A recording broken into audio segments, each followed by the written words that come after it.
Jehú no era solo un comandante militar, sino un hombre común y corriente, acostumbrado a la dureza de los campos de batalla y al peso de la responsabilidad en tiempos de crisis.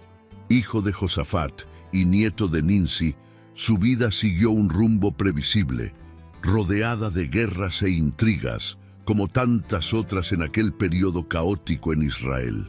Todo hacía indicar que sería un nombre más entre los tantos que pasarían por la historia sin mucho protagonismo. Pero el destino, o mejor dicho Dios, tenía otros planes para él. En un día que parecía normal, sucedió lo inesperado. Jehú fue ungido por un joven profeta enviado por Eliseo, el portavoz de Dios. En ese momento, el aceite que corría por su cabeza selló un propósito que cambiaría para siempre su vida y el futuro de toda una nación. ¿Tu misión? Derrocar la corrupta casa de Acab, enfrentar a Jezabel, la reina cuya maldad había marcado a una generación, y desarraigar la idolatría que había contaminado al pueblo. Esta es una historia que nos llama a mirar dentro de nosotros mismos y reflexionar. ¿Cómo respondemos a nuestro propio llamado? Suscríbete al canal para ver más historias bíblicas emocionantes y activa la campana de notificaciones para no perderte ningún video. Jehú nació en Israel, hijo de Josafat, nieto de Nimsi, en una época en la que el reino estaba dividido entre guerras externas y una profunda corrupción interna. Desde joven, su vida estuvo marcada por el ambiente hostil de Ramot Galaad, una estratégica ciudad militar, donde los sonidos del cruce de espadas y las órdenes de batalla eran tan comunes como el amanecer. Al crecer allí, hubo una preparación constante para la guerra, y Jehú aprendió desde pequeño a portar armas y obedecer órdenes con precisión. Con el paso de los años, Jehú se distinguió como un soldado hábil hasta que fue elevado al rango de comandante. Su presencia imponía respeto, su voz firme, sus ojos que calculaban cada movimiento y su inquebrantable lealtad al ejército israelí. Era conocido entre los soldados como un hombre de acción, alguien que sabía qué hacer en el fragor de la batalla, pero también un estratega que entendía el peso de las decisiones tomadas fuera del campo de batalla. Sin embargo, por mucho que fuera respetado como líder, Jehú también vivía bajo el yugo de un reino que parecía desmoronarse. La casa de Acab, con Jezabel en el centro, había sumido a Israel en la idolatría y la hechicería, provocando no solo la ira de Dios, sino también el descontento del pueblo. Mientras dirigía tropas a Ramot de Galaad, Jehú fue testigo de los efectos devastadores de esta corrupción.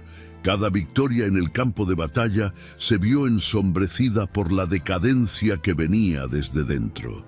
Ramot Galaad era más que un simple punto estratégico en el mapa de Israel. Era un campo de tensión constante, donde el olor a polvo y hierro nunca parecía abandonar el aire. Fue allí donde Jehú pasó sus días, entre estrategias bélicas y el tumulto de constantes batallas contra los arameos. Cada rincón de la ciudad contaba historias de batallas pasadas, y los soldados que caminaban por sus calles llevaban en el rostro el peso de las luchas que parecían no tener fin. Para Jehú, ese lugar era más que su puesto de mando, era un reflejo de la inestabilidad que reinaba en Israel.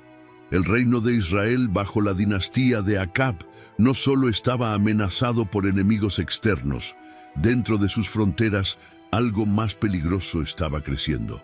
La desviación espiritual liderada por Jezabel, quien había traído la adoración a Baal y difundido sus influencias malvadas como las raíces de un árbol venenoso. El pueblo, dividido entre el Dios de sus antepasados y dioses extranjeros, parecía cada vez más perdido.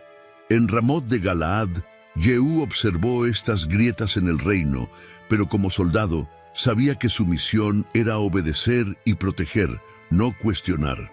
Entre el caos de las batallas, también hubo momentos de intranquilidad, como si algo invisible flotara sobre la ciudad. Jehú no era un hombre dado a las supersticiones, pero aún así notó el inusual silencio que a veces llenaba el aire. Era como si el destino mismo estuviera esperando para intervenir. Fue en medio de esta atmósfera cargada que llegó un visitante inesperado. Un joven profeta, enviado por el propio Eliseo, atravesó las puertas de Ramot de Galaad con un mensaje urgente. Jehú siguió al joven profeta a una habitación separada, intrigado por el tono urgente y decidido del hombre. Tan pronto como se cerró la puerta, la atmósfera pareció cambiar. El aire se sentía más pesado, como si algo invisible hubiera entrado con ellos. El profeta, aún sin decir muchas palabras, sacó un pequeño vaso de aceite que llevaba consigo. Jehú, acostumbrado a dar órdenes y comandar hombres en el campo de batalla, no estaba preparado para lo que vendría después. El joven derramó aceite sobre la cabeza de Jehú, y antes de que pudiera reaccionar, las palabras salieron como un trueno. Así dice el Señor, Dios de Israel: yo te unjo por rey sobre Israel, el pueblo del Señor. Tu misión es destruir la casa de Acab, para que se cumpla lo que se dijo contra Jezabel y sus seguidores. Las palabras resonaron en la pequeña habitación, llevando una autoridad que Jehú no podía ignorar. El aceite corrió por el rostro del comandante y sintió el peso de algo que iba mucho más allá de simples palabras o gestos. Todo pasó tan rápido que pareció un sueño, pero el joven profeta no esperó para dar explicaciones. Tan pronto como terminó su proclamación, abrió la puerta y salió apresuradamente, dejando a Jehú solo en ese espacio que ahora parecía más pequeño, más asfixiante. El aceite seguía corriendo y Jehú, atónito, se pasó las manos por el rostro como si intentara despertar de un estado de letargo. Pero esto fue real. Lo que había oído no era algo que se desvaneciera con el tiempo. Jehú se puso de pie con una nueva determinación en sus ojos, mientras el aceite aún brillaba en su frente a la luz del sol de Ramot Galaad. Los hombres que lo rodeaban, compañeros soldados, notaron el cambio inmediato en la postura del comandante. Ya no era solo el líder militar al que seguían por sus estrategias precisas y su valentía en el campo de batalla. Había algo diferente, algo que parecía latir como una fuerza invisible. Cuando Jehú les contó lo que había dicho el profeta, su reacción fue tan rápida como inesperada. Se quitaron las capas y las extendieron en el suelo, creando una improvisada alfombra de honor.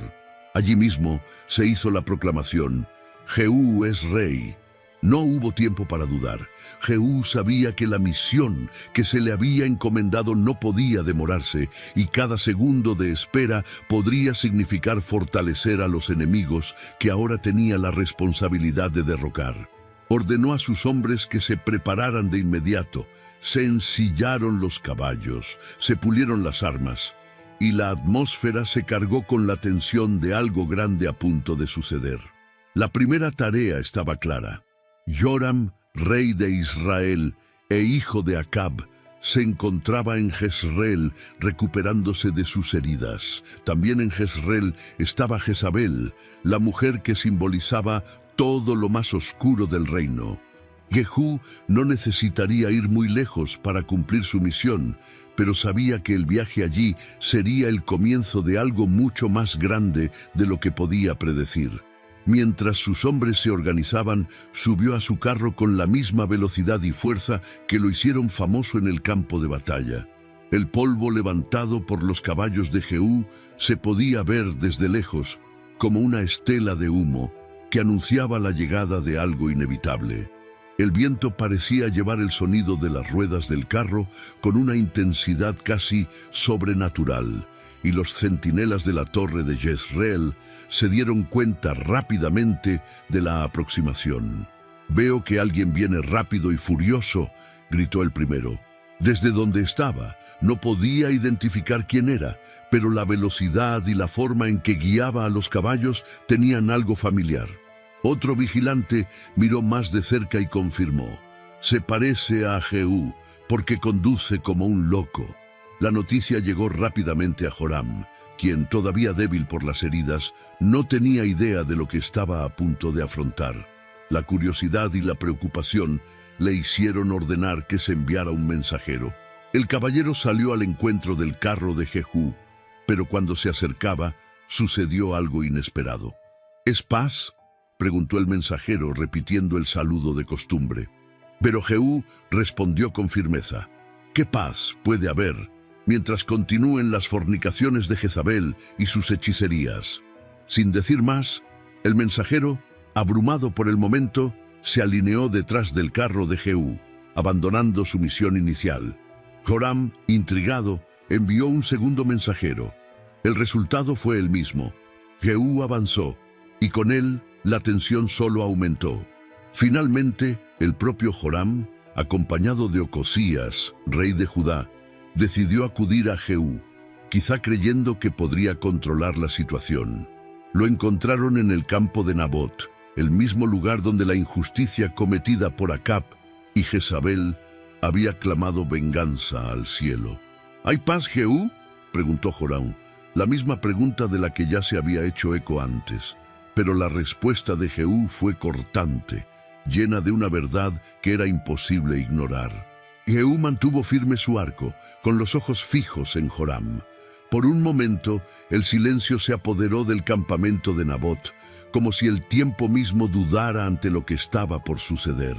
Joram vio el brillo implacable en los ojos de Jehú y trató de hacer girar su carro para huir, gritando a Ocosías: «¡Traición, Ocosías!». Pero ya era demasiado tarde. La flecha de Jehú atravesó el aire con precisión mortal y alcanzó a Joram de lleno entre los hombros. Cayó en el carruaje y la sangre corrió hasta la tierra sagrada de aquel campo, el mismo donde su familia había cometido uno de los crímenes más infames contra el pueblo de Israel. Era como si la sangre de Nabot ahora clamara por justicia. Sin demora, Jehú ordenó a sus hombres: «Arrójenlo al campo de Nabot». Sabía que este acto era más que justicia.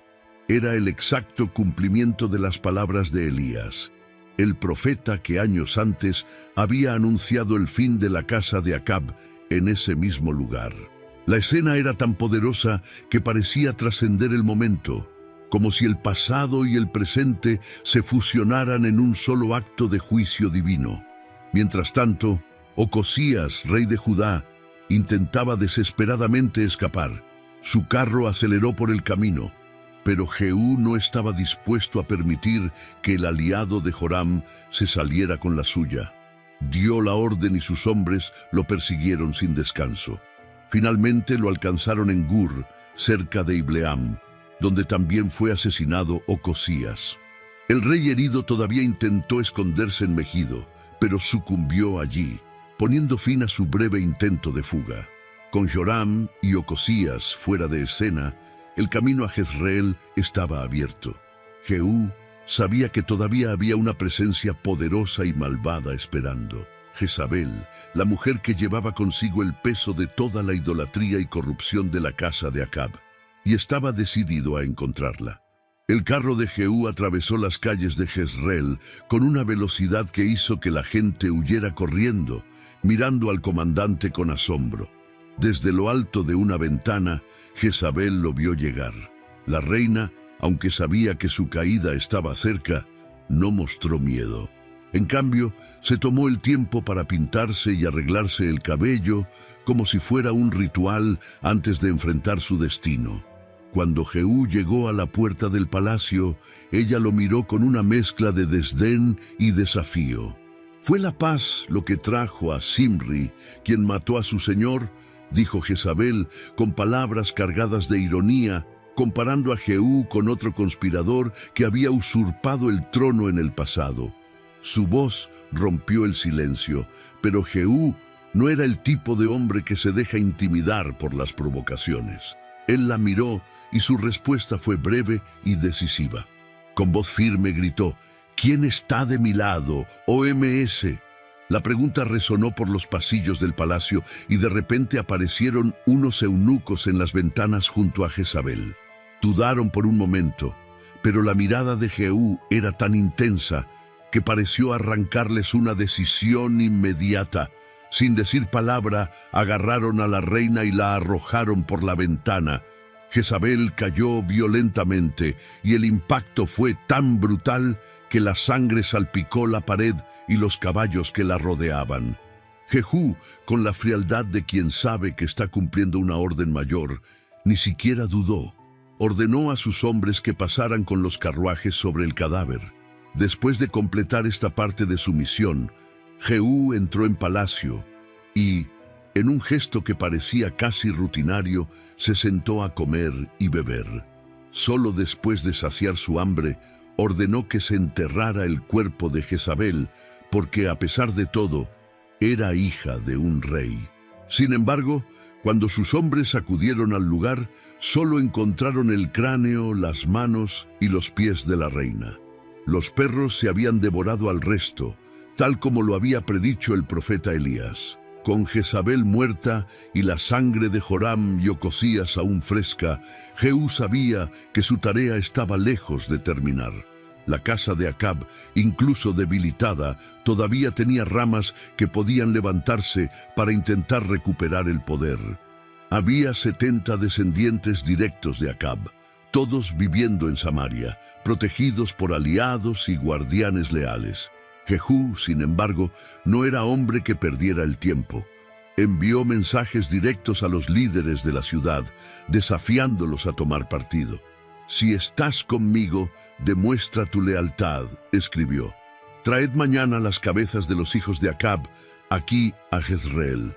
Fue un acto calculado, una mezcla de estrategia militar y psicológica que colocó a los líderes de Samaria ante una elección imposible: desobedecer a Jehú y afrontar su ira o traicionar a la casa de Acab y sobrevivir.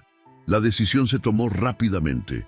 Cuando amaneció el día siguiente, 70 cabezas fueron entregadas en cestas a la entrada de la ciudad, marcando el fin de la dinastía de Acab con una brutalidad que resonará durante generaciones. Pero Jehú no se detuvo allí. Reunió al pueblo y, con un discurso firme, declaró: «Si conspiraré contra mi señor, eso será entre él y yo. Pero quien destruyó toda la casa de Acab no fui yo, sino el Señor, quien cumplió lo que prometió a través de sus profetas». Fue un intento de reafirmar que sus acciones no fueron solo por ambición personal, sino parte de un juicio divino que había sido profetizado mucho antes.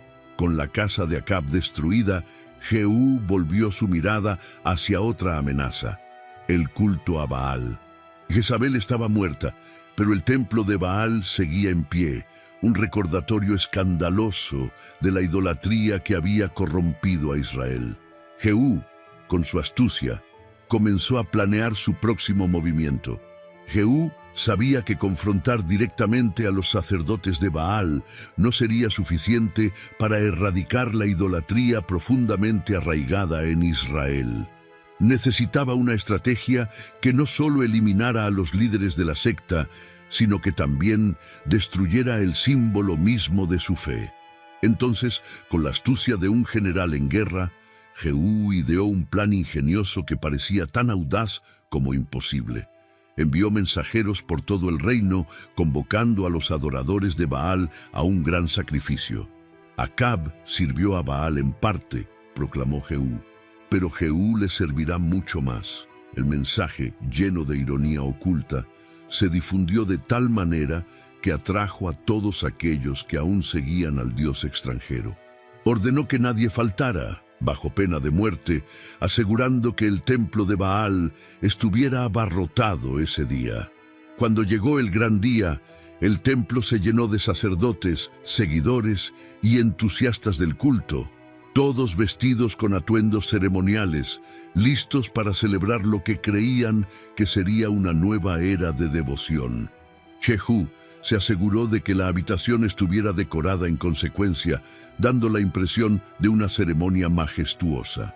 Incluso supervisó personalmente la entrega de túnicas a los sacerdotes, asegurándose de que todos estuvieran debidamente identificados. Pero mientras el templo estaba lleno de cánticos y rituales, Jehú hizo que se cumpliera otra orden fuera de la vista. Colocó a sus hombres de confianza alrededor del templo, listos para entrar en acción en el momento adecuado. Cuando todos los adoradores estaban reunidos y parecía que el sacrificio estaba a punto de realizarse, Jehú se levantó y dio la señal. Se cerraron las puertas del templo y sus soldados entraron con las espadas desenvainadas. La carnicería fue rápida y total. Ningún adorador de Baal escapó y el templo mismo quedó reducido a escombros. Para asegurarse de que nadie más lo usara como lugar santo, Jehú lo convirtió en un lugar de desprecio, un baño público como acto final de humillación. El templo de Baal estaba en ruinas y la sangre de los adoradores había sido derramada como señal del fin de la idolatría promovida por la casa de Acab. Jehú, ahora firmemente establecido como rey de Israel, parecía haber completado la misión que se le había encomendado. Fue un hombre de hazañas poderosas, conocido por su determinación implacable y la forma en que cumplió las profecías del Señor.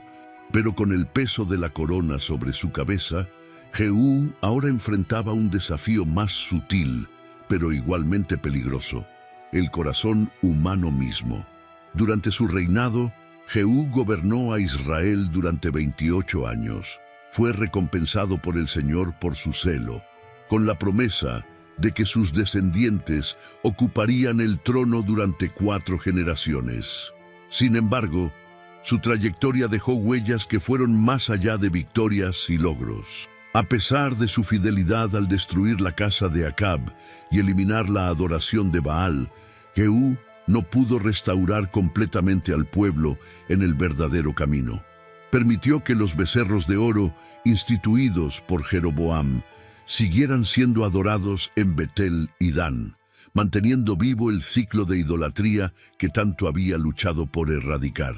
Con el paso de los años, el reinado de Jehú trajo estabilidad política, pero la adoración pura al Señor siguió siendo un desafío para la nación. Se recordaron su fuerza y obediencia temprana, pero también se convirtieron en un contraste con las áreas en las que no logró llevar al pueblo a una transformación completa.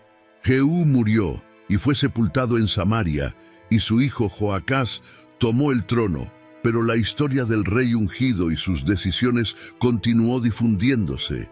La historia de Jehú, marcada por el coraje, la obediencia y la intensidad, deja un rastro de lecciones que resuenan en el tiempo. Fue elegido por Dios para una misión específica: traer juicio a la casa de Acab y poner fin a la idolatría que corrompía a Israel. Jehú cumplió esta tarea con celo incuestionable, transformando el curso de una nación y cumpliendo profecías que habían sido predichas mucho antes de su ascensión. Pero su trayectoria también revela los desafíos de mantener la fidelidad en todos los ámbitos de la vida. Jehú demostró un compromiso impresionante para destruir a los enemigos de Dios, pero no logró llevar a Israel de regreso a la adoración verdadera.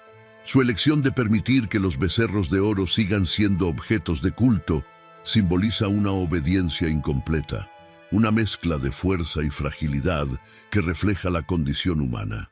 La vida de Jehú nos enseña sobre el peso del llamado divino y el impacto de las decisiones que tomamos en el camino. Incluso los líderes más grandes, aquellos que logran hazañas extraordinarias, enfrentan limitaciones cuando no someten completamente su corazón al Señor. Su historia nos desafía no solo a abrazar el llamado de Dios, sino también a buscar la entrega total, donde no queden áreas que no sean tocadas por el propósito divino.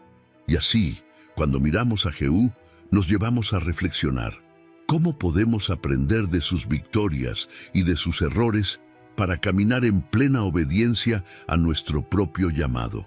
Si te gustó la historia de Jehú y quieres seguir siguiendo otras historias de fe y superación, no olvides darle me gusta a este video y compartirlo con tus seres queridos. Y por supuesto, suscríbete al canal para no perderte ningún contenido nuevo. Juntos, exploremos lecciones más poderosas de la Biblia.